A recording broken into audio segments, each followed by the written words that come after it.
सात संगत जी, बड़े प्यार और सत्कार से कहना जी, धन निरंकार जी। सात संगत जी, संत के चरण ही हरि के चरण है। सात संगत जी, हरि के बारे में अगर जिक्र किया जाए, कहते हैं हरि तो बिन पग चले सुने बिन काना है। परमात्मा तो बिना कान के बिना पग के चलते हैं, बिना कान के सुनते हैं। जब बात चरण दबाने की आती है, चरण पकड़ने की आती है, तो फिर आप किसका चरण दबाओगे? निरंकार परमात्मा की सेवा संभव है सात संगत जी? नहीं है, क्योंकि वो तो बिन पग चले सुने बिन काना। वो बिना पैर के ही चलते हैं, बिना कान के ही सुनते हैं सात संगत जी। अब यह बात रहती है, संत महापुरुष कहते हैं सात संगत जी कि भक्ति में साकार की आवश्यकता समझी जाती है। सात संगत जी, भक्ति में साकार की आवश्यकता समझी जाती है। संत महापुरुष गुरु जीव मात्र की ब्रह्म भाव से सेवा ही मुक्ति है सात संगत जी।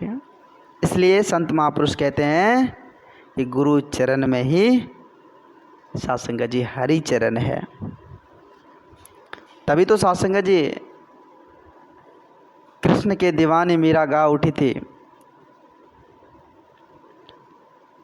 उन्होंने कही कि मोहे लागी लगन गुरु चरणन की। गुरु के चरण, कहते हैं कि चरण बिना कछू नहीं भावे, अजग माया सब सपनन की।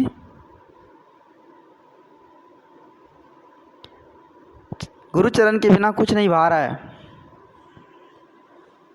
ये भजन में भी सात संगत जी लिखा हुआ है कि भव सागर सब सूख गए हैं, अब फिकर नहीं मोहे तरनन की।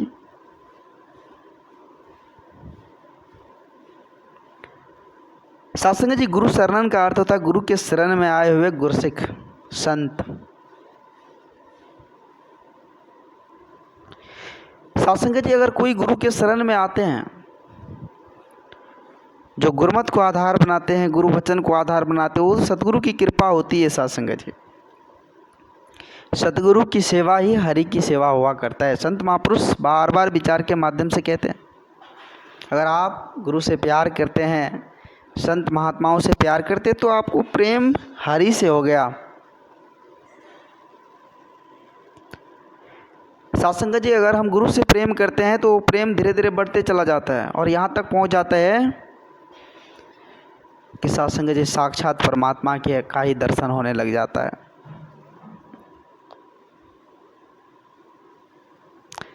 फिर सात संगत जी दृष्टि से परमात्मा का दीदार होने लग जाता है।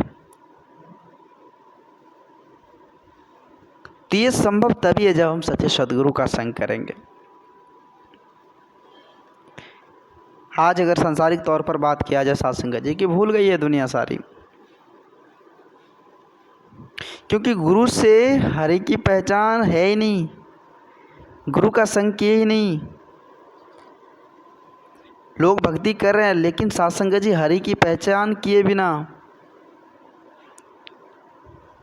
गुरु का संग किए बिना भक्ति कर रहे हैं। और वो भक्ति सात संगत जी उसमें भ्रमित होते रहते हैं, क्योंकि जब सात संगत जी मालिक का ही नहीं पता, मालिक की ही पहचान नहीं, तो भक्ति कैसे होगी, कैसे करेंगे सात संगत जी? अंधेरे में तीर चलाने से क्या फ़ायदा? फिर सात संगत जी हमें ठोकरें खाना पड़ेगा। इसलिए संत महापुरुष बार बार विचार के माध्यम से हम इंसानों को समझाते हैं कि गुरु की सेवा से ही इस नाम धन की प्राप्ति होगी, ये सच्ची संपत्ति मिलेगी, व्यवहार में बदलाव होगा, वचन विचार में बदलाव होगा, जीवन में बदलाव होगा और दोनों लोग सुखी हो जाएगा। एक लोग सुखी और परलोक सुहेला हो जाएगा सात संगत जी, दोनों में सुख प्राप्त होगा।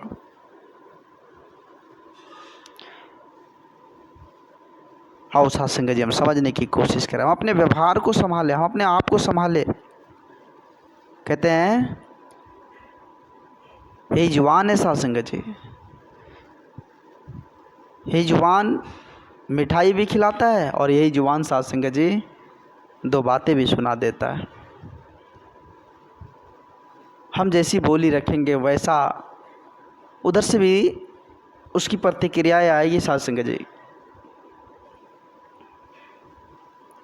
तो संत महापुरुष बार बार विचार के माध्यम से ही बात समझाते हैं, भाई हरि को अगर जाननी है, हरि को पहचाननी है, हरि का साक्षात दर्शन करनी है तो गुरु का संग करो, गुरु के वचन विचार को अपनाओ। यह ब्रह्म ज्ञान की दात आज जो समय के रबर सदगुरु माता जी हम सबों को देकर साथ संगत जी इस ज्योत से रूबरू करवा रहे हैं।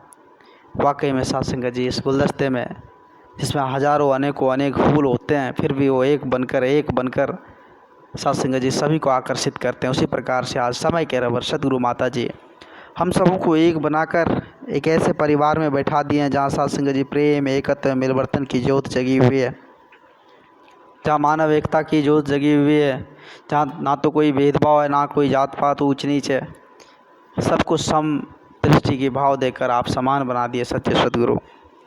तो आओ साथ संगत जी ऐसे दरबार में हम भी अपने आप को समर्पित कर दें, क्योंकि समर्पण ही भक्ति है साथ संगत जी। खुद को अगर हम समर्पित करेंगे तो भक्ति के पथ पर चल पाएंगे, सात्विक मार्ग को अपना पाएंगे। आज सांसारिक तौर पर अगर बात किया जाए तो लोगों के पास उतनी वक्त नहीं, फुर्सत नहीं जो सेवा सत्संग करे, भक्ति भजन करे, संत महात्माओं का आदर सम्मान करें। आज सही इंसान को देखे होंगे साथ संगत जो सही मार्ग पर चलता है उसको बहुत सारी टॉर्चर है, बहुत सारे लोग साथ संगत जी उसे सोचते हैं इसको भटका दिया जाए, लेकिन जो सच्चे गुरसिक होते हैं, सच्चे भक्त होते हैं वो भटकते नहीं है साथ संगत जी, क्योंकि वो सब कुछ जानते हैं कि हमको किस प्रकार से चलनी है, किस प्रकार बोलनी है, किस प्रकार जीवन को जीनी है। वो सारे हाल को पहले जानते हैं साथ संगत जी, इसलिए उसे गिरने का डर नहीं सताता है, सुख दुख में वो नहीं घबराता है। कितनों बड़ी से बड़ी परिस्थिति क्यों ना आ जाए फिर भी वो साथ संगत जी संयमता रखते हैं, फिर भी अपने आप के अंदर कंट्रोल रखते हैं। तो ये साथ संगत जी साहस सच्चे सदगुरु देते हैं। जीने के लिए सभी जीते हैं, लेकिन जीना कैसे ये बात सच्चे सदगुरु हमें सिखलाते हैं। आज कहीं भी देखे होंगे साथ संगत जी जब निरंकारी महात्मा आपको दिख जाए, हमको दिख जाए, तो उसका जो भाव हुआ करता है साथ संगत जी, एक भगवान सामने आकर खड़ा हो जाए तो उसका सेवा सत्कार जिस प्रकार से करते हो वैसे निरंकारी संत एक दूसरे महात्मा का सेवा सत्कार करते हैं। वो ललायित रहते कि हमारे घर कोई महात्मा आए, वो ललायित रहते कि किसी संत का दर्शन हो जाए, वो ललायित रहते हैं साथ संगत जी किसी संत के विचार को सुनने का मौका मिल जाए। तो ये साथ संगत जी एक उपहार समय के रबर सदगुरु माता जी ने दिया है कि हम जीवन को अच्छे से जी ले। साथ संगत जी संत महापुरुष कहते कि ये 4 दिनों का ये ज़िंदगी, 4 दिनों का ये चांदनी, तो फिर 4 दिनों का ये चांदनी है तो क्यों हम साथ संगत जी इस चांदनी में हम दाग लगा दें। हम अच्छे से जी ले, हम सुकून से जी ले, प्यार एकत्व मिलवर्तन से जी ले। क्यों नफ़रत, क्यों साथ संगत जी तकरारें, क्यों आपसी भेदभाव। नहीं साथ संगत जी हम इंसान हैं, भगवान में भेद नहीं तो हम इंसान में क्यों भेद, क्योंकि भगवान के बनाए हुए हम इंसान हैं तो हम भी भेद ना करें, क्योंकि परमात्मा एक है। परमात्मा ने हम सबों को भी एक बनाकर भेजा है, हम भी एक बनकर इस प्रेम एकत्व मिलवर्तन की ज्योत में रहकर हम भी अपने जीवन का कल्याण कर ले। साथ संगत जी आज निरंकारी सत्संग में जहाँ भी देखे होंगे बाल संगतें हुआ करती है। बाल संगत में जो भी छोटे छोटे बच्चे आते हैं साथ संगत जी, वो संगतें में आते हैं तो समझ लीजिए उनसे उम्मीद है वो बच्चे एक ना एक दिन अपनी मंजिल को पाएगा, वो बच्चे एक ना एक दिन साथ संगत जी अपने समाज का नाम रोशन करेगा, अपने माता पिता का नाम रोशन करेगा, वो उम्मीद है साथ संगत जी। इसलिए हम अभी आए सत्संग में और बच्चों को भी सत्संग में ज़रूर ले जाएँ। दास अधिक शब्दों का सहारा नहीं लेगा, दास माफ़ी चाहेगा, दास को माफ़ करना और दास को भी ऐसी सद्बुद्धि देना जो निरंतर दास आप जी के श्री चरणों से जुड़कर सेवा सत्संग का आनंद लेता रहे। प्यार से कहना जी, धन्य निरंकार जी।